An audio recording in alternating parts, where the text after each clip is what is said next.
manajemen risiko. Apa bedanya sih konvensional dengan risiko perbankan syariah? Karena pakai label syariah tentu risikonya lebih banyak lagi ya. Yang keenam, kita ingin juga mengetahui bagaimana tingkat kesehatan bank syariah. Apakah sama dengan bank konvensional atau tidak? Kalau sama, samanya di mana? Kalau beda, perbedaannya di mana? Ya, hal-hal ini yang nanti bisa keluar pada saat ujian.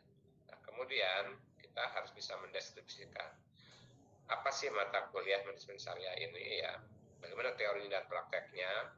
Bagaimana secara umum tentang tujuan manajemen keuangan bank, sistem keuangan, fungsi lembaga keuangan bank dan non-bank, mekanisme operasional bank dan juga pembiayaan. Jadi ini lebih detail lagi nanti pendanaannya, bagaimana aset liability management bank, transaksi luar negeri seperti apa,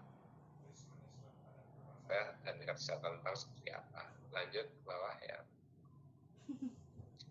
Jadi dengan memahami itu, nanti kita bisa, apalagi sekarang dalam era buka atau era COVID, apakah risikonya makin bertambah atau tidak?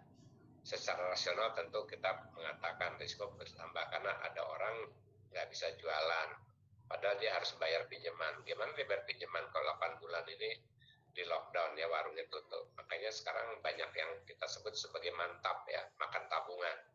Tabungan setahun udah habis. Ya kalau punya tabungan, kalau nggak punya bagaimana? Nah, jadi intinya setelah selesai kuliah ini, para siswa bisa mengerti bagaimana sih mengelola keuangan bank syariah. Ingat, bank syariah itu karena namanya bank, tapi kok ke level bawah, mau dia koperasi syariah, BTM, bank atau BMT, ya itu adalah sebetulnya cara-caranya mirip, cuma size-nya aja barangkali yang beda. Nah, karena itu dengan memahami kuliah ini, kita diharapkan mampu sebetulnya bagaimana sih yang disebut sebagai kerangka dari perbankan lembaga syariah tersebut. Karena itu, cara pembelajaran yang kita anut adalah ya kayak sekarang lah seperti ceramah, tapi saya karena ini S2 akan lebih banyak presentasi individu atau kelompok dan diskusi. Jadi nanti bisa saja saya serahkan, kita kan mulai dari jam 4:30 sampai jam 8 ya. Bisa saja nanti 2 jam atau 1,5 jam saya serahkan di lead masing-masing kelompok digunakan untuk merapihkan tugas-tugas kelompok ya, merapihkan atau katakanlah mempresentasikan tugas-tugas individu atau kelompok. Nah, karena dengan mempresentasikan itu saya berikan atau katakanlah nanti Mas Aji memberikan, itu sudah dimengerti ya. Jadi nanti banyak tugas-tugas, apakah kuis, rangkuman, makalah tematik, analisis datang, dan laporan bank syariah. Nah, jadi mahasiswa nanti bikinlah blog masing-masing, nanti kan itu bisa dilihat nanti oleh dosennya ya, selama masa kuliah. Nah, buku dan aturan referensi sebetulnya sih banyak ya, bisa tanya ke Profesor Kiai Haji Google, tapi ini yang kira-kira bisa dijadikan referensi. Pertama adalah Introduction to Banking ya, bisa dilihat, dan mungkin PDF-nya juga ada. Bank Islam, Analisis dan Keuangan dari Adi Warman Karim ya, Banking Asset and Liability Management ya, dasar-dasar manajemen keuangan, financial matematik, manajemen aktif pasif bank devisa, manajemen dana bank syariah, manajemen kesehatan ya, memahami bisnis bank syariah, mengelola bank syariah dari IBI ya, dari LPP itu banyak bisa dipakai ya, termasuk standar investasi keuangan syariah suku negara, dan tentu tidak lupa nanti POJK dan PBI. Makanya ini lihat undang-undang tentang perbankan syariah, undang-undang tentang OJK, undang-undang tentang LPS ya, pencegahan, anti money laundering, dan lain-lain yang bisa dibaca satu demi satu dan bisa saja menjadi bahan ujian. Yang kelima, evaluasi ya, tentu dari kehadiran. Makanya nanti tolong Ketua kelas Mbak Maulina ya, di awal dan di akhir itu tolong difoto ya. Jadi kita bisa lihat yang tadinya hadir, akhirnya masih hadir apa enggak, atau yang di awal nggak kelihatan baru di akhir kelihatan. Nah, itu biar nanti kita tahu. Jadi absennya sih simpel aja sebetulnya, dari wajahnya ada enggak ya. Baik, nah, Pak. kedua, kedengeran nggak? Kedengaran kok, Pak. Kedengeran, Pak. Kuis dan tugas selama perkuliahan. Dan yang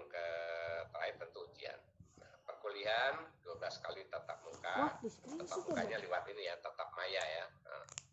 Nah, ini pertemuan 1-2 ini overview manajemen. Jadi hari ini kita melihat itu nanti 3-4 konsep value menit, kemudian kualitas, kuliah ke-56 manajemen dana bank syariah ya, 78 aspek keuangan, transaksi. Itu setiap kali selalu ada tugas. 9-10 overview manajemen risiko, permodalan, 11-12 laporan keuangan, tugas, dan akhirnya ujian dan penyampaian tugas akhir. Sampai sini ada yang mau ditanya apa enggak? Belum. Ya. Oke. Ini sebetulnya tugasnya kelompok 2-3 orang ya. Tapi waktu dibikin 2-3 orang itu karena biasanya yang kuliah itu ada jumlahnya enggak, ini kan sekarang 30 ya, biasanya 15 ya, jadi 6 ya. Makanya sebetulnya tinggal pilihannya masih mau tetap kalau saya sih kelompoknya berlima biar bisa bergabung ya. Tapi kalau Mas Haji memang biasanya dia biar istilahnya kalau kebanyakan nanti ada yang kerja, ada yang dikerjain. Pas, gitu. betul Nah, banget, Pak. Ya kalau berlima atau berenam biasanya cuma yang rajin 2, mungkin 1 yang lain ini. Makanya Mas Haji suka bilang kalau pecahnya 2 atau 3, insya Allah kerja semua. Nah, tapi saya kembalikan ya, ada beberapa yang kita mau ambil. Sekarang berapa? 3 orang ya? Kalau ada 30 orang kan? Iya, 30 Pak. Iya Pak, betul. Kalau gitu mungkin kita pakai ini aja Mas Haji, karena Mas Haji senang meriksa banyak. Jadi kalau kita bagi 3 berarti ada 10 ya? Iya, ada 10 kelompok Pak. Ya udahlah. Tapi kalau bisa di tiap kelompok itu ada orang gangnya ya, orang asuransi ya. Iya Pak. Ayo kita ikutin silabus saja biar kita paham. Kalau nggak ada pertanyaan, kita sambung ke kuliah materi. Ada yang mau ditanya nggak dari silabus atau dari CV? Silakan.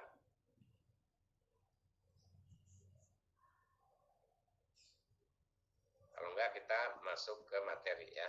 Oke. Ini bisa digedein nggak materinya nih? Atau udah paling gede ini kealingan ini? Oke. Jadi ini materi kelas 1, sistem dan lembaga keuangan ya. Silakan ke slide berikutnya. Oke, lewatin aja ini ya. Ini untuk internal intinya. Terus, nah ini bagus nih. Terus, jadi tadi udah di silabus sudah ya, daftar isinya. Ini hari ini ada 6 dan terakhir nanti tugas kelompok ya. Sistem keuangan di Indonesia dan lain. Kita bicara mulai yang 1 dulu, sistem keuangan. Lanjut.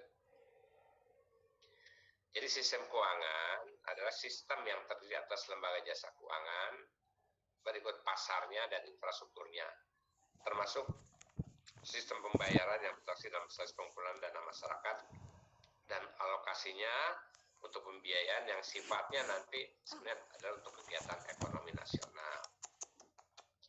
Intinya ekonomi nasional kita gerak itu karena ada yang namanya sistem keuangan. Orang yang punya dana dikumpulkan lalu dipakai untuk orang yang membutuhkan dana. Apakah dia untuk produktif, apakah untuk konsumsi, apakah untuk yang lain-lain. Semakin banyak dana yang digunakan untuk konsumsi, ya seperti yang dialami di Indonesia, memang ekonomi tetap bergerak, tapi yang dikonsumsi barang orang lain.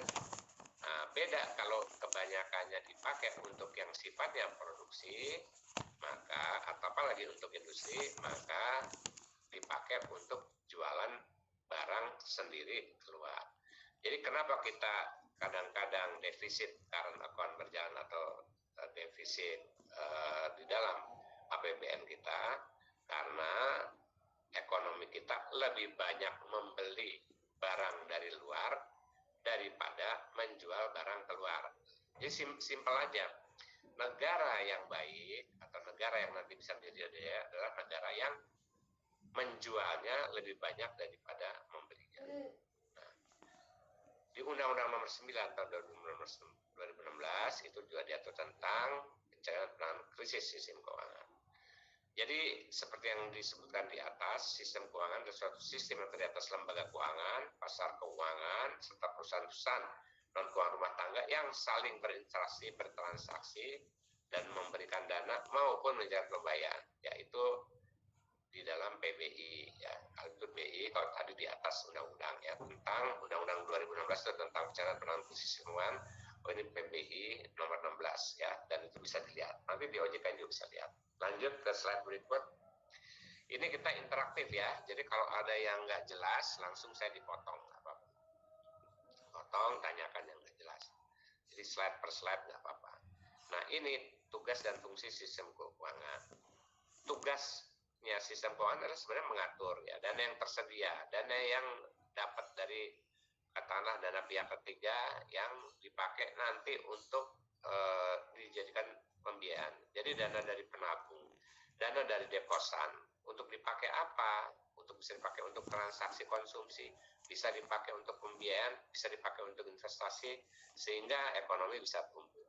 Jadi fungsinya sebenarnya tugas sistem keuangan adalah memobilisasi dana tabungan atau simpanan koperasi, baik jangka pendek maupun jangka panjang. Perbankan dibagi dua, dibagi tiga malah ya, current account atau giro, lalu tabungan, lalu deposito. Itulah kira-kira. Nah, sehingga setelah memobilisasi fungsi tabungan, tentu juga kita alokasikan sumber dayanya, dana itu apa aja. Lalu harus kita pantau dan awasi ya. Siapa yang kita awasi? Ya para pelaku sistem keuangan tersebut, baik yang penyimpan dana maupun yang nanti pengguna dana ya. Lalu kita harus fasilitasi untuk bagaimana transaksinya atau perdagangannya, bagaimana kita melindungi supaya tidak ada nilai yang turun naik karena ada nanti pakai valuta asing dan lain-lain, yang atau kita sebut sebagai lindung nilai atau hedging ya. Lalu supaya pembiayaannya juga cuma satu aja kalau bank syariah, jangan cuma murabah doang ya, ada mudarabah, ada musyarakah dan lain-lain produk perbankannya. Jadi ada diversifikasi untuk mengurangi risiko dan juga bagaimana risiko-risiko yang nggak perlu bisa digabungkan. Dan juga kita harus fasilitasi barang jasa agar bisa lebih efisien. Lanjut. Nah ini ininya ya, flow-nya bisa dilihat ya, flow-nya itu sebenarnya dibagi dua ya, jadi direct dan indirect, yang langsung maupun tidak langsung. Kalau dia langsung itu biasanya menggunakan pasar uang ya, kalau tidak langsung menggunakan lembaga keuangan. Ingat ya, kalau langsung instrumennya itu biasanya adalah surat ya, surat berharga, surat utang ya. Tapi kalau yang sifatnya tidak langsung, makanya instrumennya itu juga ada, tapi instrumen ya, tadi melalui deposito dan pembiayaan. Sebenarnya sih hampir mirip ya. Jadi yang punya dana ya itu adalah para rumah tangga, perusahaan, dia menaruh dan menyimpan. Nah, ini siapa yang membutuhkan dana? Itu yang pinjam ya. Itu bisa juga perusahaan, bisa juga pemerintah. Tapi kalau dia sifatnya personal loan atau consumer loan, itu juga bisa rumah tangga. Jadi sama-sama lah ya. Atau kadang-kadang kita jadi penyimpan, tapi juga kita penyimpan ya, penyimpan dan peminjam. Oke, sampai sini jelas ya. Saya kira masih mudah nih diikutinya. Lanjut. Siapa lagi ya? Jadi di dalam transfer sistem keuangan ya, itu ada metodenya ya. Metode langsung, metode semi langsung, setengah langsung, metode yang tidak langsung. Kalau dia langsung nih yang butuh dan punya dana ketemu ya, unit surplus yang kelebihan dana dan unit yang butuh dana kurang dana langsung bertemu. Yang tidak langsung, yang semi atau katakanlah setengah langsung, ini ketemu tapi difasilitasi oleh arranger atau broker ya, McLaren ya, McLaren lah itu. Tapi kalau yang tidak langsung, dia melalui lembaga keuangan, dialah yang memilah-milah, menyalurkan intermediasinya. Oh kalau ini risikonya besar ya, kita nggak lewat dari situ, nggak kasih ke yang seperti itu. Lanjut. Nah, jenis intermediasi keuangan itu ada yang namanya intermediasi dominasi. Apa yang disebut intermediasi dominasi? itu menghimpun dana yang kecil-kecil dari banyak pemilik dana dan menyalurkannya berupa kredit dalam jumlah besar. Jadi penabung kecil yang 10 ribuan, 100 ribuan, paling tinggi 1 juta, tapi karena ribuan atau puluhan ribu, maka duit dananya itu bisa jadi miliar dan triliunan. Nah, diberikan ya tadi ke corporate, ya misalnya orang yang minjem sampai 1 triliun bisa aja gitu ya. Yang kedua, intermediasi risiko. Penyediaan jasa, penilaian dan penerimaan risiko tidak dibayarnya kreditor debitur. Jadi kita juga harus melihat pada saat kita melakukan intermediasi risikonya seperti apa. Apakah kalau kita gerujuk yang lebih besar begitu ambiar gitu kan ya, mohon maaf, ada bank yang dipakai untuk pembiayaan kepada maskapai penerbangan, jumlahnya bukan triliunan lagi tapi sudah lebih dari 1 triliun, mungkin bahkan lebih dari 10 triliun. Nah, begitu maskapainya tutup pilot, bisa seperti sekarang lah ya, lagi banyak lockdown, PSBB, maka kita bisa mendengar di beberapa negara airlines-nya itu tutup. Nah, kalau airlines-nya tutup, dia masih punya pinjaman, ya berarti yang ngasih pinjaman juga ambiar ya. Dipilotkan pun cuma remeh-remeh aja sisa-sisa uangnya ya. Itulah kira-kira disebut intermediasi risiko. Di dalam rule of thumb, makin banyak disebar, ya makin pembiayaan makin kecil, ya dia risikonya juga makin kecil begitu. Nah, kalau dia ngasihnya ke perusahaan besar, risiko juga jadi besar. Ya. Cuma kalau saat ini seperti pandemi, ya mau yang kecil mau yang besar, ya ambiar juga itu. Sebagai contoh, waktu lagi krisis tahun 1998, ya itu pahlawannya adalah UMKM. Kenapa? Karena UMKM yang bikin masih bertahan ekonominya. Saat ini, apakah UMKM jadi pahlawan? Ya belum. Mengapa? Karena gimana dia mau jadi pahlawan? Dia nggak bisa jualan kan? Ya. Kenapa nggak bisa jualan? Ya, ataupun kalau jualan dibatasi cuma sampai jam 8 malam dan lain-lain. Ya, makanya sekarang risikonya memang besar. Nanti kita bisa lihat di kuliah berikut tentang risiko pada saat pandemi. Kemudian juga intermediasi jatuh tempo. Beda risikonya yang jangka panjang dengan jangka pendek. Jadi kalau pinjamannya jangka pendek setahun terus dikasih pinjamannya untuk yang 5 atau 10 tahun, ya tentu risikonya akan jadi lebih besar. Kemudian intermediasi informasi. Apakah informasi terhadap kondisi pasar dan peluang-peluangnya itu relevan apa tidak? Misalnya saat pandemi ini. Nah, kita tahu yang ambiar itu adalah katakanlah bisnis di bidang wisata misalnya. Karena tempatnya kan masih ditutup. Travel tadi ya. Tapi kan tentu Allah itu memberi selalu berpasangan. Ada yang bisnisnya jadi turun tapi juga ada yang naik. Apa yang naik? Ya itu tadi bisnis makanan, apalagi kalau dia menggunakan online dan lain-lain ya. Kemudian ada intermediasi mata uang. Uang yang diterima itu bisa beda. Dananya bisa pakai dolar, minjeminya pakai rupiah atau sebaliknya. Nah, itu kan juga ada harus dihitung intermediasi mata uangnya ya. Dan bagaimana hitung-hitungannya? Nah, semua inilah yang akan menjadi bahan kuliah. Nah, sehingga di dalam mempertimbangkan intermediasi tadi kita harus mengetahui risikonya. Tingkat risiko seperti apa? Tingkat likuiditas, apakah kita uangnya cukup atau tidak? Seperti saat pandemi ini, cash is king. Yang punya yang punya uang kas itulah yang raja. Kemudian aksesibilitasnya mudah apa tidak? Kemudian produknya sesuai nggak dengan produk yang kita inginkan di dalam intermediasi tadi? Lanjut. Jadi, filosofi daripada sistem keuangan syariah adalah dia melampaui interaksi reproduksi dan perilaku ekonomi. Karena ada sesuatu, kalau kita bicara konvensional, nah ini buat teman yang non-muslim, itu hitungannya adalah cuma profit. Tapi kalau kita bicara syariah, kita hitungannya adalah benefit selain profit. Ya. Maka banyak yang terperangah, kalau di Quran itu kan disebut, mau tahu atau kata mau berbisnis, bisnis apa yang nggak mungkin rugi. Nah, kalau di Quran dan di hadis itu dijawab berbisnis dengan Tuhan. Nah, mungkin bisa dicek nanti di Al-Baqarah 261 itu jawabannya. Ya, kalau berurusan dengan Tuhan, maka dia akan nggak ikhlas sekalipun. Kalau kata Ustadz Mansur, dia dapat 10 kali lipat.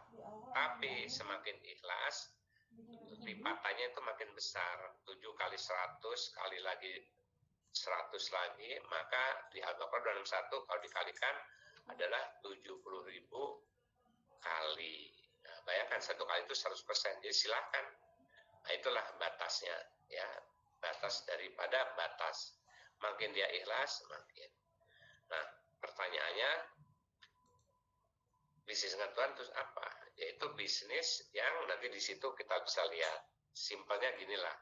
Bisnis yang membuat sekitar kita tidak lagi ada yang miskin, tidak ada lagi yang terlantar, yatim piatu tidak ada yang dilantarkan. Maka di Al-Maun itu dikatakan, siapa yang menelantarkan yatim piatu dan fakir miskin, maka sesungguhnya kita pendusta agama. Padahal bisnis itu kan kepercayaan, nggak mungkin kita bohong, apalagi bohongnya sama Tuhan. Nah, kira-kira ke sana ya.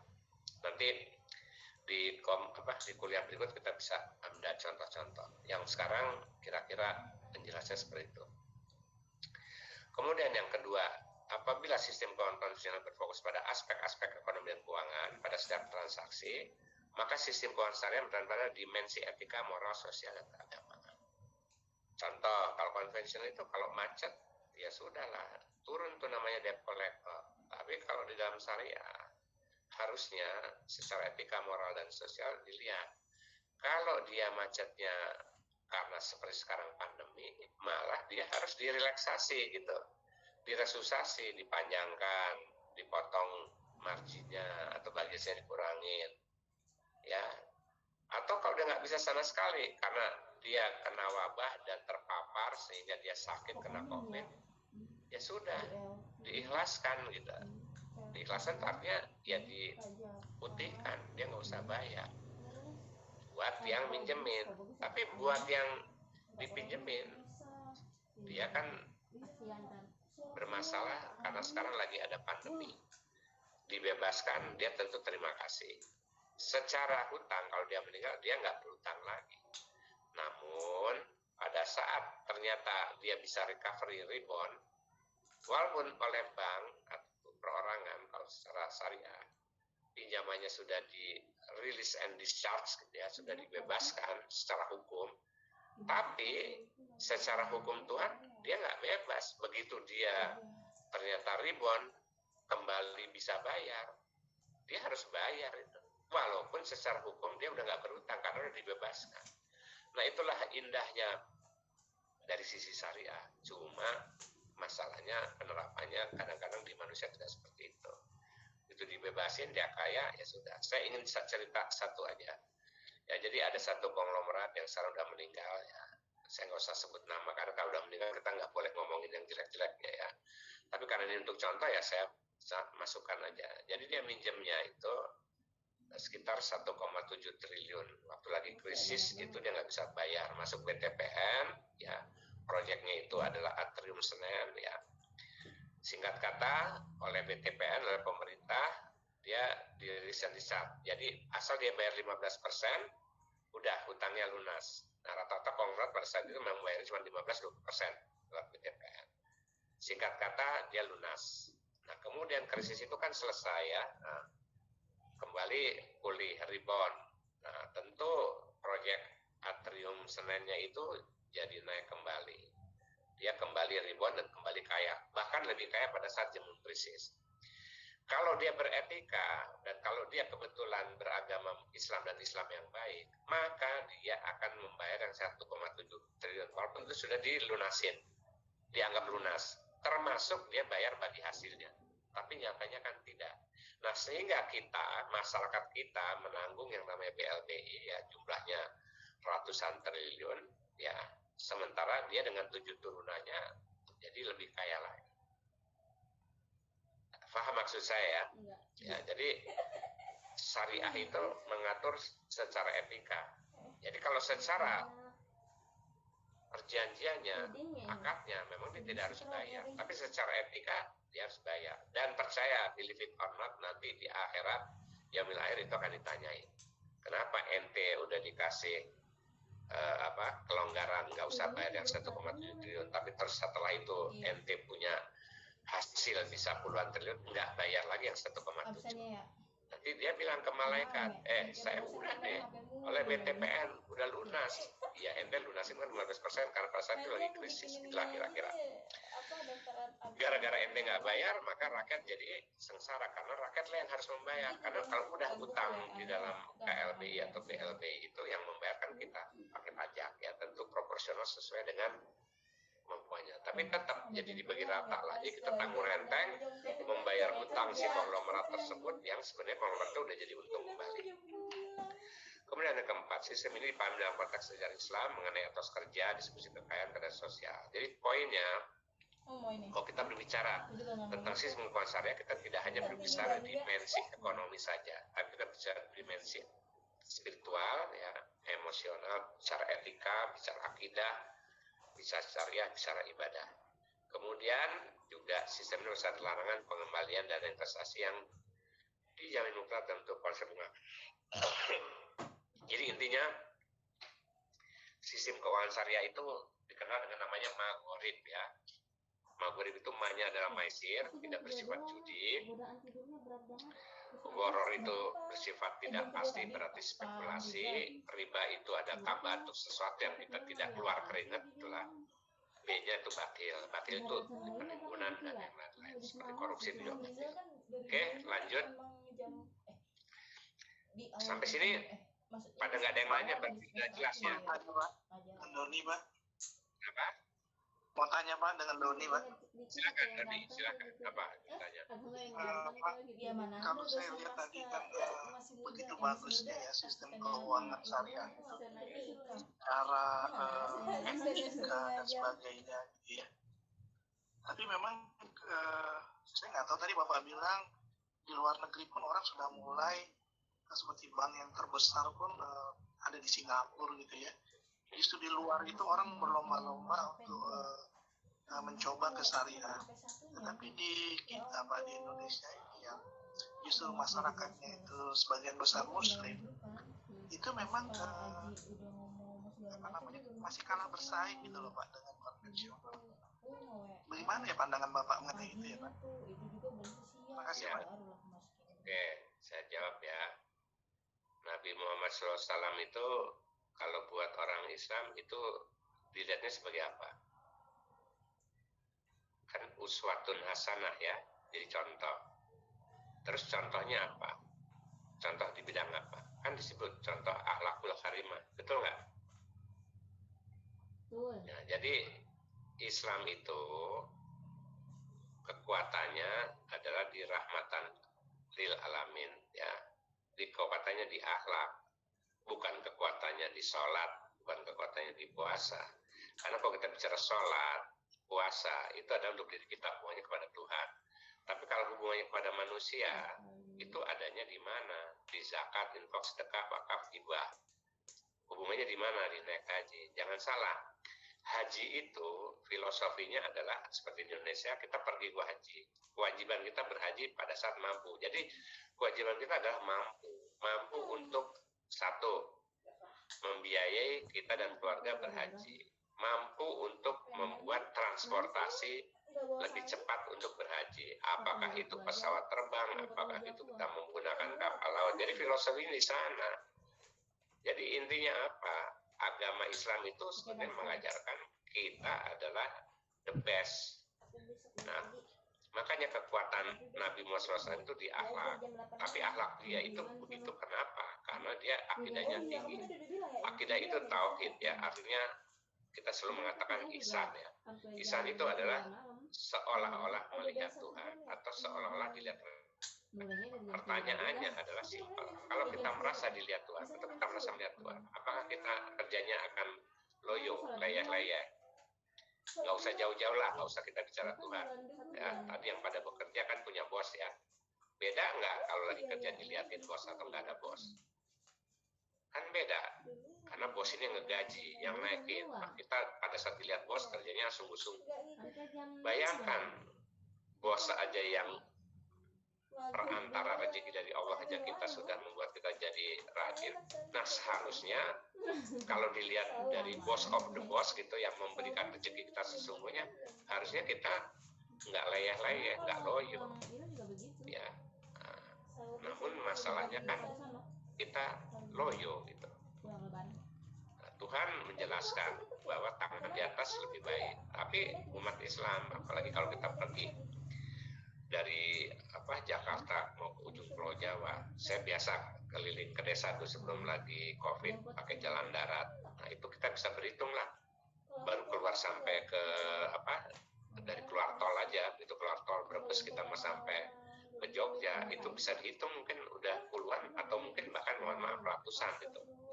Orang-orang di pinggir jalan pakai jala ya untuk menjala uang gitu. Itu kan sedih juga melihatnya. Bagaimana istilahnya dignity kita gitu. Tapi ya sudahlah. Jadi pertanyaan sangat bagus. Jadi jawabannya sih simpel aja. Kenapa kita nggak seperti itu? Karena Islam kita kan masih Islam KTP. Kalau kita menjalankan konsep BMT ya, buat BMT itu adalah ikro ya. Ikro itu sebenarnya adalah baca, mengerti atau menghafal ya, dan terapkan. Nah, kenapa baca Quran itu ada pahalanya? Mengerti tentang Quran tambah lagi pahalanya. Tapi yang terbesar pahalanya adalah pada saat menerapkan Al-Quran. Nah, ikro kita cuma sampai dibaca. Itu kalau kita bicara Quran. Kalau misalnya agama lain yang tadi Kristiani, kitab sucinya kata Nabi Injil, itu sama. Dia baca Injil, ada pahalanya. Mengerti tentang Injil, ada pahalanya. Menerapkan tentang Injil, ada pahalanya. Nah, sekarang kita bicara bukan agama. Bicara tentang pertanian. Atau tadi di sini ada yang suami istri di bidang IT ya. Oke. Membaca tentang IT, ya ada benefitnya. Mengerti tentang IT, benefitnya lebih lagi. Tapi kalau menerapkan tentang IT, ya bisa jadi unicorn kan? Sekarang jadi unicorn karena menerapkan IT gitu. Padahal barangkali di sini kita tahu, kita bisa bikin platform IT kayak Gojek, kayak Bukalapak. Tapi sepanjang kita nggak membuat platformnya itu dan kita menjalankan, nggak bisa. Jadi poinnya, sesuatu kejayaan atau adijaya itu adalah di bacaan, di pengertian, atau di penerapan. Atau tindakan, kan di tindakan. Nah makanya filosofi BMT tadi, baca, mengerti, terapkan, lalu bisa mulai tuntaskan, maka akan membuat seseorang atau satu bangsa bangkit, maju, terbang, gitulah kira-kira. Nah itu yang dijalankan oleh Nabi Muhammad SAW dengan menjalankan, apalagi kalau dijalankan dengan konsep syariat. Nanti saya kasih di kuliah berikutnya ya, ada kajian jurnal tentang negara-negara yang menerapkan ekonomi secara Islam. Nanti kaget ya, yang negara Muslim itu malah di posisi Malaysia nomor 44 kalau nggak salah, Turki di angka 77, Indonesia di angka 147. Tapi negara-negara yang diterapkan di atas itu negara-negara Islam ya, New Zealand atau negara-negara Eropa yang masuk Skandinavia. Nah pertanyaannya kenapa dia bisa seperti itu? Karena dikaji dengan KPI berdasarkan Quran dan hadis, tapi khusus di ekonominya saja, di bidang ekonomi dan kesejahteraan. Jadi tidak dibicarakan di bidang yang tadi ya, mohon maaf kan ada yang protes, ya nggak mungkin dia menang kalau di sana kan nggak merit dan bisa berumah tangga, nggak diukur, ya bukan itu yang diukurnya adalah penganggurannya, sosialnya seperti apa ya, kejujurannya ya, kebersamaannya tahun. Oke, ini untuk menjawab nanti kita bisa. Beberapa hari yang lalu saya lihat di Metro ada 3 ibu yang terbukti membunuh anaknya. 3-tiganya bunuh diri, tapi yang satu bisa dicegah, jadi yang 2 meninggal karena dia bunuh diri. Nah salah satu yang bisa dicegah bunuh diri tapi anaknya sudah meninggal, 3 anak balita ya di bawah. Yang satu selamat karena ayahnya sama itu anak yang sulung pergi pilkada nusuk. Jadi begitu dia balik, dia lihat 3 anaknya sudah dibunuh sama istrinya sendiri, dan istrinya sendiri mau bunuh diri tapi nggak bisa. Jadi waktu ditanya, saya dengar dan saya maaf menangis ya, karena dibilang sama polisi itu kesulitan ekonomi. Jadi si istrinya itu yang membunuh anak-anaknya dan mau bunuh diri itu karena kesulitan ekonomi. Jadi ditanya sama wartawan depan polisi ke suaminya, apakah memang ada kesulitan ekonomi? Suaminya dengan wajah matanya celong gitu, seperti nggak punya pikiran, dia bilang ya. Nah, si wartawannya nanya lagi, memang kamu bisa makan apa enggak? Berapa kali sehari kamu makan apa? Sehari berapa kali kamu makan? Waktu saya mendengar itu, saya berpikir ya dia 2 kali atau sekali. Apa jawabannya? Dia jawab adalah saya makannya 3 hari sekali. Itu salah satu kenapa dia. Nah, pertanyaannya, apakah tetangga-tetangganya nggak tahu atau bantu? Karena kita tahu di Al-Maun itu kamu adalah pendusta agama, ya. Siapa yang tidak peduli fakir miskin, tidak peduli anak yatim piatu, maka sesungguhnya pendusta agama. Jangan-jangan kita yang kuliah hari ini termasuk saya, ada tetangga-tetangga yang kita nggak tahu miskin dan yatim piatu yang terabaikan. Jadi jangan bangga kita berpikir kita orang baik, padahal di mata Allah kita pendusta agama. Itu kira-kira jawabannya ya. Panjangan barangkali, tapi intinya ke sana. Lanjut, kalau nggak ada pertanyaan lagi kita lanjutkan. Ya. Jadi tujuan sistem keuangan syariah ya sebetulnya adalah itu tadi ya, memberi kesempatan kerja supaya orang nggak nganggur, supaya orang nggak jadi makan 3 hari sekali, kan biasanya sehari 3 kali, kalau di Indonesia ada yang 3 hari sekali.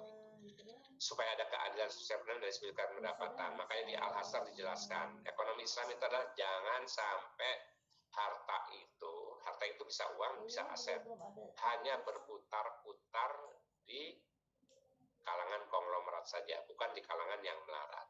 Nah, terkait dengan apa yang saya katakan, di data 2014 ada 1% penduduk Indonesia yang menguasai 74% lahan. Bahkan ada yang memiliki satu family itu 5 juta hektar. Nah, sementara waktu saya terakhir kunjungan ke desa-desa, itu rata-rata mereka, misalnya di Cirebon saja ya, di Jawa, itu ada 1.400 keluarga di desa, 300 kakaknya itu nggak punya tanah, maka dia jadi buruh tani. Kalau dia punya tanah, maka dia bisa nanam di situ, maka dia bisa makan sehari 3 kali, walaupun mungkin dia nggak punya pendapatan, dia nggak akan kelaparan. Tapi nyatanya kan tidak, karena dia nggak punya tanah. Kalau kita pergi ke Garut Selatan, Cianjur Selatan, itu tanahnya milik swasta dan milik BUMN seperti PTPN. Siapa yang tinggal di situ? Ya buruh teh. Kalau di Sumatera buruh sawit, buruh karet. Apakah tanah punya dia? Tidak. Bukan. Dan itu terjadi sejak kita dijajah oleh Belanda 350 tahun yang lalu ditambah 75 tahun. Jadi sudah 425 tahun. Bedanya dulu VOC setor ke Belanda, kalau sekarang jadi BUMN setor ke pemerintah. Tapi poinnya tetap sama. Warga di situ nggak punya tanah karena tanahnya sudah dikuasai oleh swasta dan juga oleh pemerintah, oleh negara. Kira-kira ke sana. Nah, inilah dengan menggunakan sistem keuangan syariah, hal-hal itu harusnya bisa dicegah. Dengan Undang-Undang Dasar 45 saja bisa dicegah, karena pasal 33 tadi, demokrasi ekonomi, itu sesungguhnya adalah penjabaran pemumian dari Al-Hasr 13. Jangan sampai harta itu hanya berputar di kalangan konglomerat saja. Kamu pendusta agama kalau kamu tidak memberikan fakir miskin dan anak yatim piatu. Nah, kira-kira sana. Karena itu yang keempat, kita harus bisa memobilisasi dan investasi dana dan berperan cara yang adil. Jadi merger bank syariah ini dia membuat dananya jadi besar. Tapi kalau dilarikannya hanya kepada perusahaan besar, ya istilahnya sarwa keneh. Ya, Cuma labelnya syariah, tapi di dalam pelayanannya tidak. Makanya cek masing-masing yang sekarang kerja di Bank Muamalat, kerja di BTPM, kerja di Bank Syariah Gabungan. Lihat aja portfolionya, silahkan buka laporan keuangan perbankan. Berapa portfolionya untuk usaha kecil?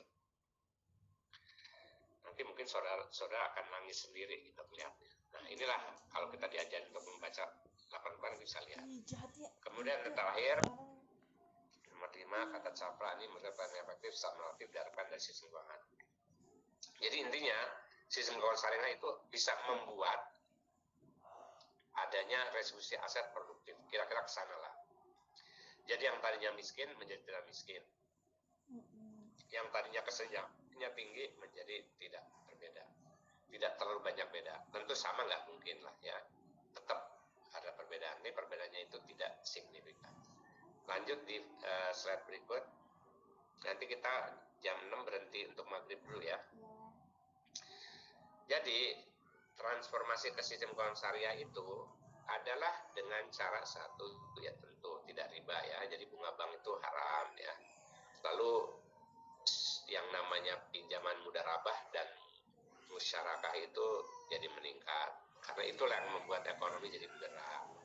Lalu reformasi sistem pajak menurut tujuan produktif ya. Jadi pajak yang sifatnya konsumtif, barang mahal gitu ya, misalnya mobil mewah, moge dan lain itu lebih tinggi. Tapi kalau yang untuk sifatnya produktif itu atau sifatnya UMKM itu harusnya pajaknya lebih rendah. Bahkan harusnya zakat itu mengurangi pajak, bukan mengurangi penghasilan pajak. Jadi kalau dia pajaknya bayar katakanlah 1 miliar, maka di 1 miliar itu 2,5%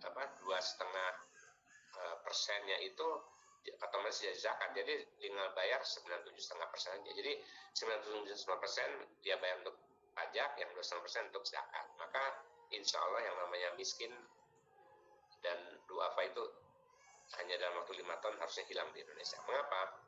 Karena zakat kita itu kalau dikumpulkan dengan benar bisa sampai 300 triliun lah kira-kira. Lalu memberi dana kepada para investor yang menghindari riba. Masalahnya yang punya dana ini kebanyakan non muslim, jadi dia nggak peduli riba apa tidak riba ya. Jadi karena itu dana untuk syariah ya masih kecil. Yang banyak orang muslim itu kan bukan punya dana ya yang di bawah, bahkan dia perlu butuh dana. Dia kan jadi handicapnya di situ, yang punya dana bukan muslim ya, yang butuh dana adalah muslim. Yang butuh dana ininya aja pakai bank syariah, yang punya dana nggak mau pakai bank syariah karena dia nggak peduli riba apa tidak riba, gitulah kira-kira. Makanya ini transformasi ini salah satu pendapat dari Umat Capra, misalnya tadi mengkoreksi proyek pemerintah prinsip bagi hasil syariah. Jadi simpelnya kalau di Malaysia itu 50% project ya, apakah itu misalnya asing sekalipun, dia harus menggunakan 50% pakai syariah, 50% pakai konvensional. Kalau di kita kan enggak. Proyek-proyek pemerintah kan enggak diharuskan harus ke bank syariah. Ya, makanya kalau enggak diharuskan ya mereka akhirnya ya yang syariah menguntungkan, dan kebetulan yang menguntungkan barangkali adalah yang ribawi misalnya. Menghapuskan bunga dari lembaga pemerintah, mengkonversi lembaga konvensional di lembaga syariah, ya mendirikan lembaga keuangan non bank syariah, ya itulah kira-kira. Maksudnya ini banyakkan BMT-nya. Lanjut. Nah ini tadi kata kunci yang tadi pertanyaan ya, bukanlah seorang muslim sebenarnya orang yang kenyang perutnya sementara tangannya kelaparan. Jadi kita bisa lihat jawaban. Oh ya, saya di CV saya kan saya ketua atau presiden daripada gerakan desa emas Semenung Global League ya. Makanya saya membina beberapa desa. Nah di Bandung itu ya di Cibiru saya membina desa di sana.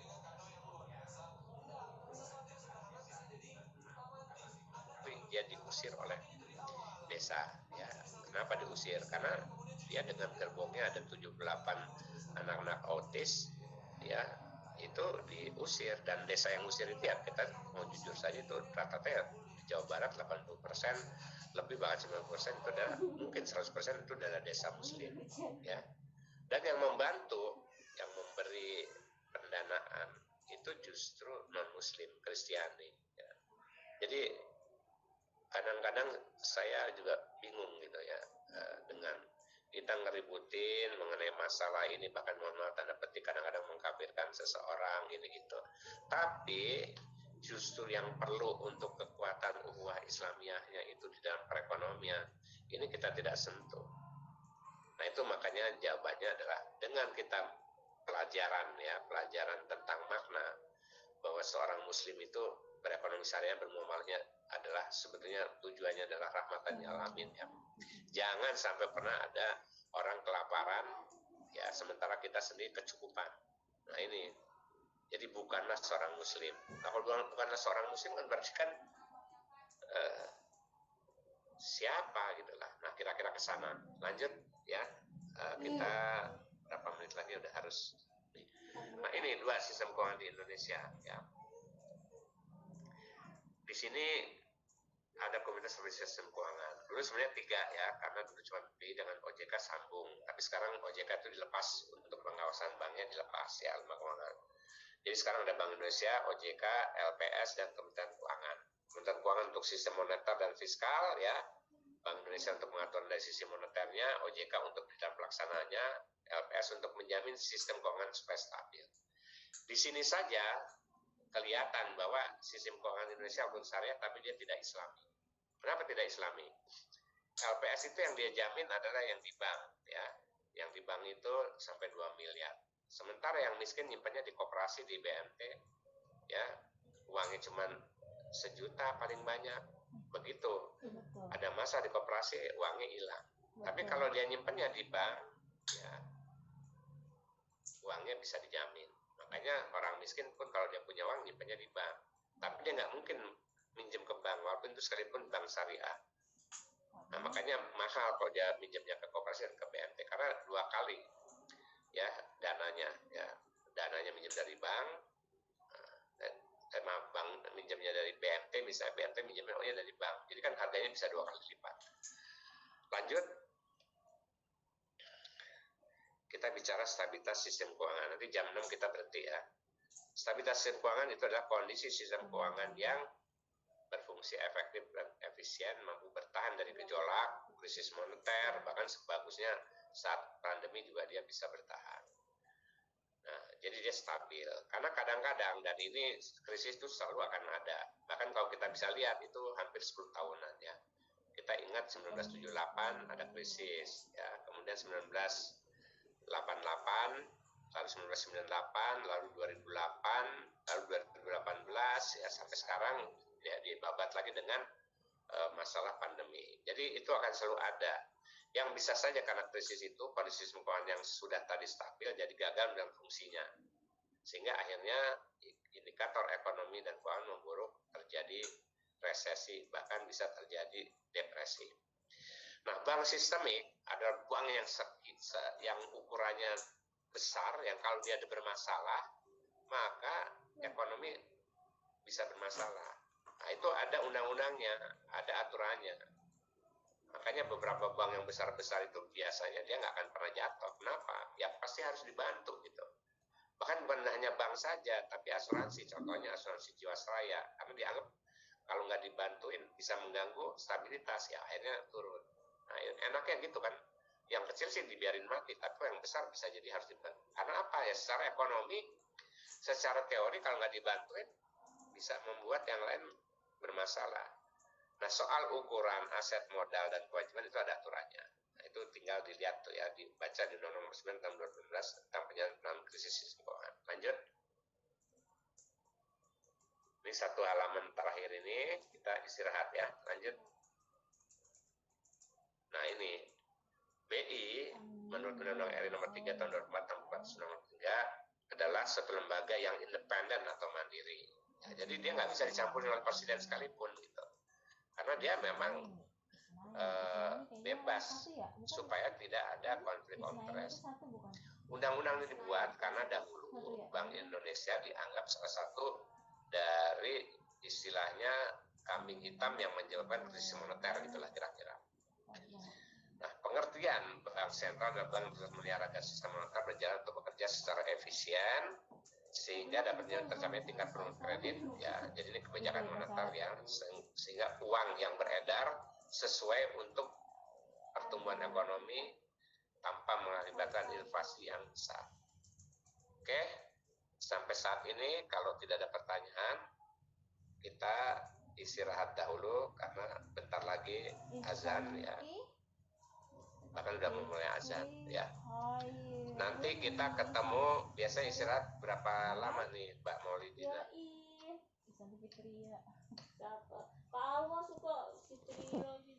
Tapi bener nggak sih?